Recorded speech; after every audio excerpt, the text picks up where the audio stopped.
Thank you, Chairman, and thank you, Dr. Rabin Kulkarni and Amchala for inviting me and to give a good chance to give a talk.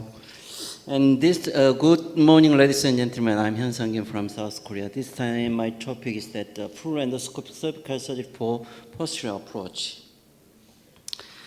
Today, before time, Dr. Shepe talking about this endoscopic approach of the posterior cervical framatomy, and I will briefly tell about that. Anyway, knowing that why we doing that endoscopic spine surgery, and also cervical also similar. There have so many complications in the open surgery. Because of that, we hope to move to the more minimized option of the treatment tools. And the endoscopic spine surgery can apply in the cervical anterior and posterior, but in the paper, posterior approach is more good result compared to the anterior approach, and also because of that, nowadays the same pathology of cervical pathology move from the ACDF to posterior cervical framatomy.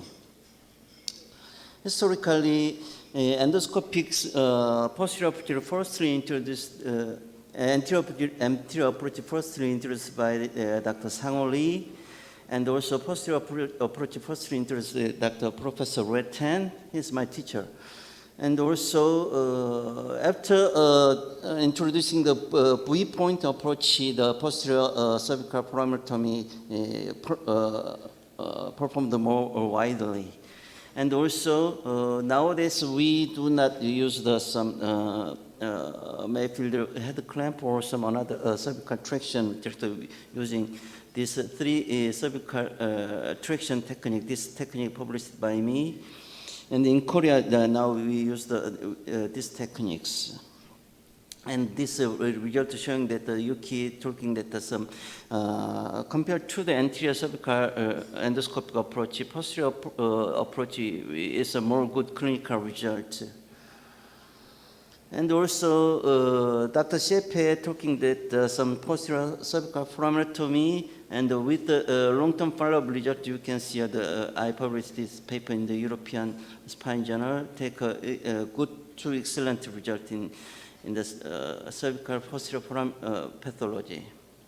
But nowadays, with the only cervical posterior approach, cervical framatomy has some limited indications, like some such Shepe talking that some disc pathology only, and some focal disc pathology can be managed by that technique. Because of that, to overcome this problem, like a cervical foraminal stenosis and more huge foraminal pathology, to overcome posterior cervical partial pediculotomy and partial vertebrotomy technique introduced by me.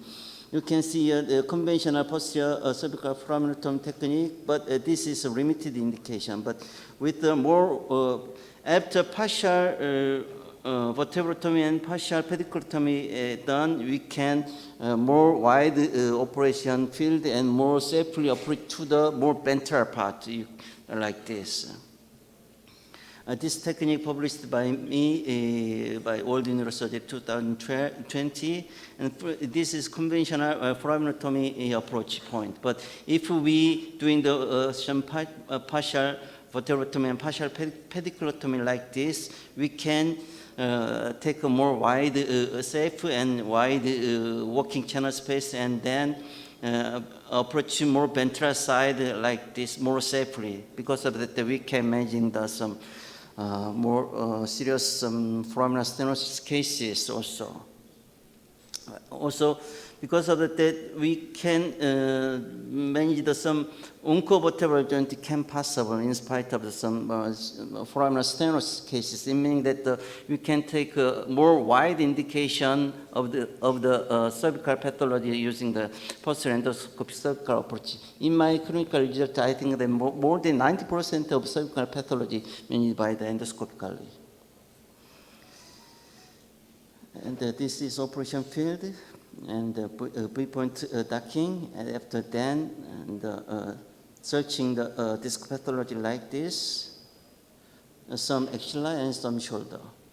And then if they need some more wide and safe approach to the ventral side, that time I performing the partial pediculotomy and partial vertebrotomy like this.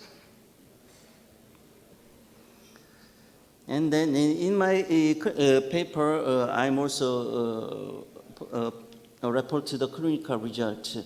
With the generation of the open HDF generation, the PCF generation can change from 30% to 90% of the cervical pathology management. And also, there have the clinical result seems like the two generations similar, but fortunately there have some excellent result more taken in the endoscopic cervical foraminectomy cases. And also the instability also more decrease in the generation 2. You can see the same pathology in the cervical foraminal pathology can generation 1 usually performing the HDF or ADR, but nowadays it managed by the endoscopical only. And now I will show some of my cases. You can see this patient is a 47-year-old male patient with the severe disc with the foraminal pathology. And after operation, you can see there's some sufficient decompression and disc removal. And also, this case is showing some foraminal stenosis cases also. You can see here, this foraminal space more wide in the after operation, and the patient take a good result. And this patient, upper level 3-4 huge disc herniation cases also can possible partial pediculotomy and partial vertebrotomy after operation. You can see this image. And this another case is huge disc can show the huge disc case removed sufficiently after partial vertebrotomy, pediculotomy and partial vertebrotomy. And this case is some shoulder drop cases, and after operation, the disc and foraminal pathology resolved completely, and the patient motion recovered completely after 3 months later. And some another cases of huge disc after operation with the partial pediculotomy. This case is a severe foraminal stenosis case with. After then, the partial pediculotomy and vertebrotomy, you can see sufficient decompression. And some another cases of the C71 CT junction also can easily manage this like this severe cases of stenosis you can see here. And also, long-term follow-up, the patient have no problem. This patient is interesting cases. This patient have some C5, 6, 6, 7 spondylolisthesis with severe foraminal stenosis. And this patient received the angioplasty maybe several years ago because of the patient came to very severe pain. The patient did some operation, but the patient couldn't not performing anterior approach because of that. This patient received the operation by the total pediculotomy of 6 after then 2 level foraminal decompression, and the patient pain gone completely, and 1 year follow-up. This patient have no instability aggravation. In conclusion, the unipolar full endoscopic partial pediculotomy and partial vertebrotomy approach for posterior endoscopic cervical foraminectomy and discectomy improved the radiological and clinical outcomes, providing a safe and alternative technique in posterior cervical decompression with a low rate of complications. Thank you for your kind attention.